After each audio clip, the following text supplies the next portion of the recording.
आशीष Briggs भारतीय basketball team के कभी तूफानी खिलाड़ी थे, लेकिन समय के साथ हालात ऐसे बदले कि वे डिप्रेशन में चले गए। मैं टॉप 3 टॉप 2 के अंदर रहता था हमेशा, हर इवेंट के अंदर। इंडियन टीम में सिलेक्ट होने के बाद में प्रभु मुझे अलग अलग देशों में भेज रहे थे और मैं अलग अलग देशों में परफॉर्म करते जा रहा था। मैं 16-17 साल के आसपास में मेरी एज रही होगी और मैंने बहुत एक अच्छा स्टारडम बहुत कम उम्र में मैंने देखना शुरू किया। सो वहाँ से चीज़ें जो थी वो ऊपर जा रही थी, सब कुछ अच्छा था, लेकिन साथ ही साथ मेरे अंदर एक घमंड की भावना भी धीरे धीरे करके उत्पन्न होना शुरू हो चुकी थी, जिसको मैंने ईगो में लेना शुरू कर दिया था। मैं ये सोचता था कि ये सब मेरी मेहनत है और मैं ही इसमें करता जा रहा हूँ। सोच के साथ ही खेल को लेकर भी आशीष का नजरिया बदलने लगा।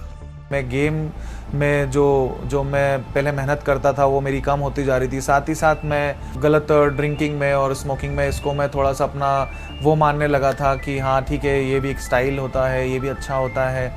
साथ साथ ये सब चीज़ें मेरी बढ़ती जा रही थी।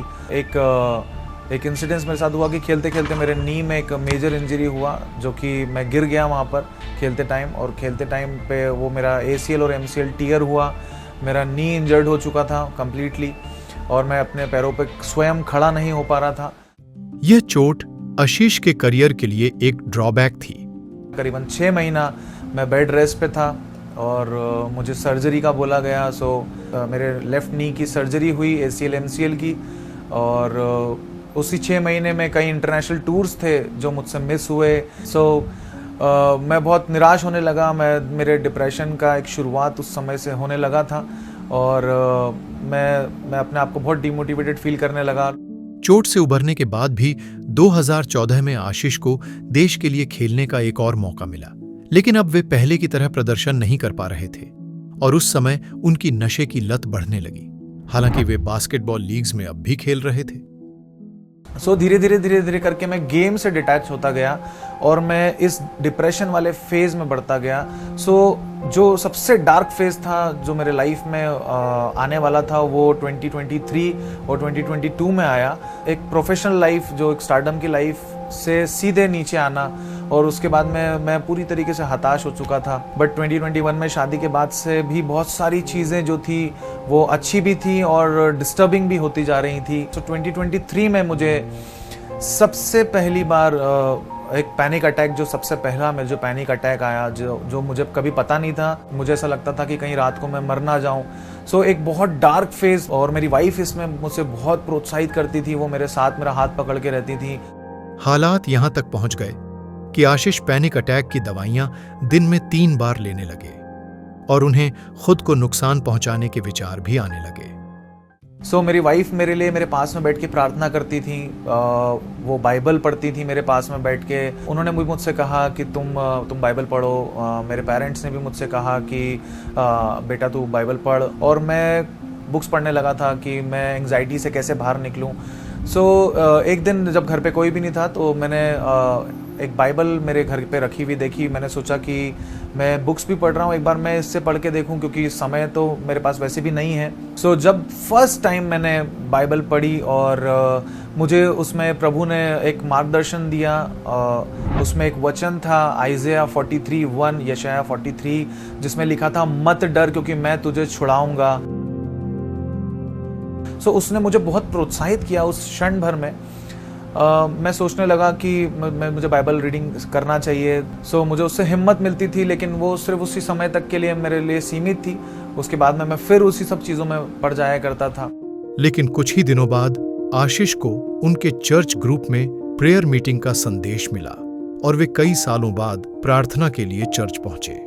पास्टर विशाल सैमुअल को मैंने फर्स्ट टाइम देखा। मैं उनसे मिला, मैंने ग्रीट किया। उनकी वर्शिप टीम ने बहुत ही सुंदर वर्शिप की। मुझे अच्छा लगा, मुझे कुछ अच्छा खुशी टाइप मिलने लगा जो मुझे काफ़ी समय से नहीं मिला। नेक्स्ट डे, उस दिन वो प्रोफेटिक वो था, सेशन था उनका।